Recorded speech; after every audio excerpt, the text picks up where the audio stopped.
My name is Dr. Anthony Levatino. I'm a practicing obstetrician-gynecologist, and I've performed over 1,200 abortions. Today I'm going to describe a third trimester induced abortion, which is performed at 25 weeks to term. At this point, the baby is almost fully developed and viable, meaning he or she could survive outside the womb if the mother were to go into labor prematurely. Because the baby is so large and developed, this procedure takes 3 or 4 days to complete. On day 1, the abortionist uses a large needle to inject a drug called digoxin. Digoxin is generally used to treat heart problems, but a high enough dosage of digoxin will cause fatal cardiac arrest. The abortionist inserts the needle with the digoxin through the woman's abdomen or through her vagina and into the baby, targeting either the head, torso, or heart. The baby will feel it. Babies at this stage feel pain.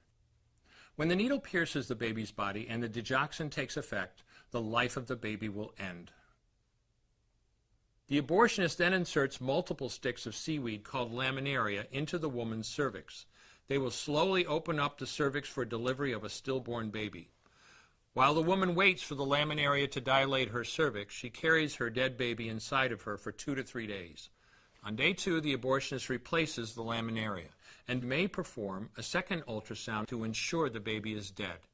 If the child is still alive, he administers another lethal dose of digoxin. The woman then goes back to where she is staying while her cervix continues to dilate. If she goes into labor and is unable to make it to the clinic in time, she will give birth at home or in a hotel.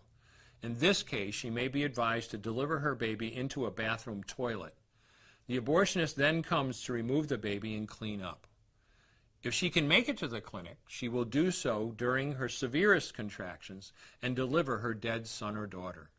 If the baby does not come out whole, then the procedure becomes a D&E, a dilation and evacuation, and the abortionist uses clamps and forceps to dismember the baby, piece by piece. Once the placenta and all the body parts have been removed, the abortion is complete. Late-term abortions have a high risk of hemorrhage, lacerations, and uterine perforations, as well as a risk of maternal death. Future pregnancies are also at a greater risk for loss or premature delivery due to abortion-related trauma and injury to the cervix.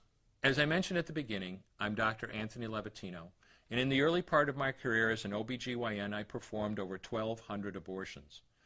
One day, after completing one of those abortions, I looked at the remains of a preborn child whose life I had ended, and all I could see was someone's son or daughter. I came to realize that killing a baby at any stage of pregnancy for any reason is wrong. I want you to know today, no matter where you're at or what you've done, you can change. Make a decision today to protect the preborn. Thank you for your time.